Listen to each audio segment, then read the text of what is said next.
Hello everybody and welcome back to the Blues Knot channel. And after only less than 24 hours since I did the review video between the Quakes and the Whitecaps, we are back with another match preview, and this time we will be previewing the Quakes take on DC United at home. Now, we are back home in the league for the first time in 2 weeks, and we have for once in probably one of the rarest time had a very successful road trip. We got 4 points out of that mini 2-game road trip, which we had a game on Saturday against Minnesota, and then we had a midweek game against the Whitecaps. But now we have to have another short week to prepare for this game against DC United. This is part of the 3rd game in 8 days for us, and I definitely think that we definitely could get 3 points in this game. Well, I shouldn't say definitely,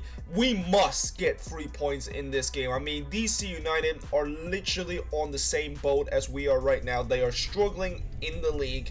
I think they are currently 10th place in the Eastern Conference right now. So yeah, they're not doing very good so far this season. But having said that, if you look at how our home records this season, yeah, it's a little bit shocking so far. And part of the reason why that record have looked shocking is because we haven't had a lot of home games. This is only our 5th home game this season, but considering the fact that we have only won 1 game and we have drawn 1 game and also lost 2 at home, including those 2 losses, including the one against Portland Timbers and then the game against NYCFC back in March 31st, it is just not a kind of home record that I definitely thought it would happen to the Quakes this season. The Quakes always tends to be very good at home. They've been showing it not just last season but in the last couple of seasons, and it's kind of weird that this season we're just not doing well at home at all, which kind of also sums up how bad we are so far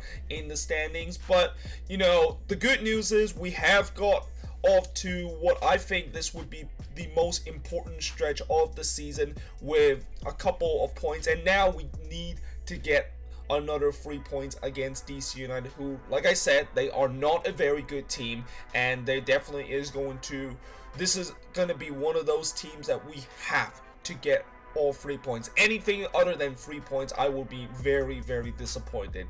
Now, in terms of the players that we got to watch out from DC United, well, again, there isn't really a lot of players we have to worry about, but one player that I think the Quakes do have to worry about a little bit is Yamil Assad. Now, Yamil Assad hasn't been as good as he was at DC United as he was at Atlanta, and I think part of that has to be because when Yamil Assad was at Atlanta, he had playmakers around him that make him actually a very decent player. But now, since he have arrived at DC United and he's been asked to be a leader and kind of asked to create his own chances and stuff like that, he has struggled mightily this season. I think he also have not scored a single goal this season, although I might be wrong there.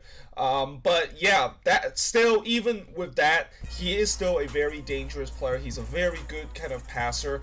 He's not a very fast player for a left mid, but still his position passing, and also the fact that he can dribble through on goal and put the ball into the back of the net is one of the reasons why we got to watch out for him in this game. Now, in terms of the starting 11 for this game, well, we're not going to do the 5-4-1 in this game. I mean, it's pretty clear that the reason why we went with the 5-4-1 in the last game against the Whitecaps is that we want to bunker down and hopefully escape BC plays with a point, which we did, although we didn't do it in a bunkering kind of style. We kind of did it more like just smash and grab a couple of goals, but then our defense just decided to give up a couple of goals of their own, and that's how we got a point out of it. But yeah, in this game, I am gonna actually go with the 4-3-2-1 formation. We're gonna have 4 defender, 3 midfield, 2 attacking mid, and also 1 striker. And in goal, it is gonna be Andrew Tarbell, who I thought he probably had the best game of his Quakes career in the last match, he made some really key save. He was also one of the reasons why we actually got a point out of this, because he kind of, in some way, some of the save that he made was just absolutely incredible, and he kind of also bailed out a couple of times when we made some really sloppy mistake, and that Vancouver had a good chance to put the ball into the back of the net, but somehow he was able to save those shots that looked like it was going to go into the back of the net. So Tarbell is going to be in there as goalkeeper, and then in the left back, it's going to be Joel Kuiper. Like, seriously, it's not even a discussion anymore after what happened in the last game, where once again Salinas cost us all 3 points in that game. It's pretty clear that we got to put Kuiper in here, and I know some people say, well, Kuiper is not any good either way. Well, would you rather have Salinas that keep making some sloppy mistakes, and potentially you're gonna have to give him another chance, hope that he doesn't make those mistakes, or you give Kuiper, who, you know, he's only given 1 chance, and I know that 1 chance was not a very good performance, but you got to give a guy another chance. You can't just keep putting Salinas in there. As long as Salinas is in this starting 11, this team will give up points, and it's been happening all season long too. So because of that, Kuiper is going to be in the left back. In the center back partnership, it's going to be Cummins and also Youngworth. You know, Youngworth, again, a very amazing performance, but I also want to give a quick shout out to Oxford. In that game, I thought Oxford also had a very decent game. Certainly a big surprise that he actually had a very decent game, because I thought, you know, with him starting for the first time, I was a bit nervous, the fact that he's going to let one of those experienced Vancouver Whitecaps attacker through, and, you know, that inexperience, and that when you start your first ever MLS game, that nerve kind of moment will eventually get to him. But it turns out it definitely did not get to him. He actually had a very solid game in the last match, although I don't think we will put him in this match, mainly because we are not playing a 3 at the back or 5 at the back like we did in that game against the Whitecaps. Now, in terms, of course, the right back, it's going to be Nick Lima, who also had a very solid game. I mean, that goal that he scored, that second goal that he basically just rifles that one away, that is definitely going to be in contention for goal of the week this week.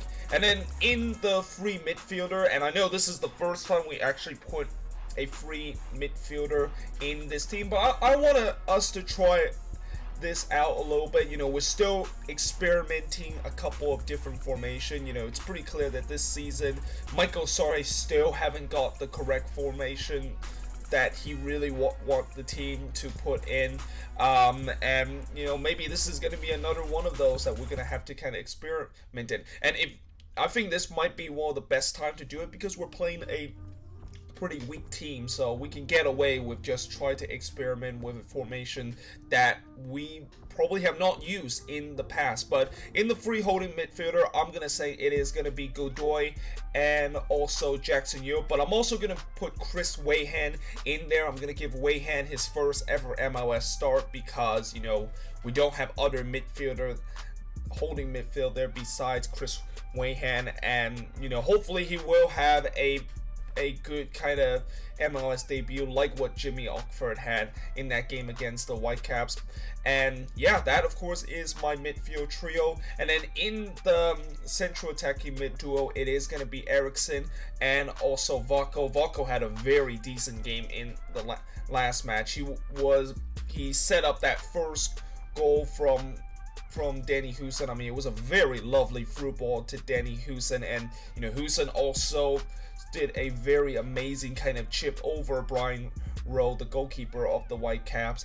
And yeah, you know, he had a pretty good game in the last match against the Whitecaps. And speaking of Danny Houston, that is where he's going to be playing, in that number 9 role. So once again, no Wando in the starting 11, although to be fair, I really don't mind not seeing Wando in the starting 11. It feels like right now it's pretty clear that the team is started to transition into that phase where Wando is going to be no longer in that starting 11, and that he's going to be coming out as a super sub now more than ever. Now, in terms, of course, the prediction of this game, like I said, it is an absolute must-win, and I think we are going to score goals in this game. I think our attack, although at times have kind of looked lackluster, it's definitely been I have definitely seen some improvement with this attack that I haven't seen in these last couple of seasons with the Quakes. So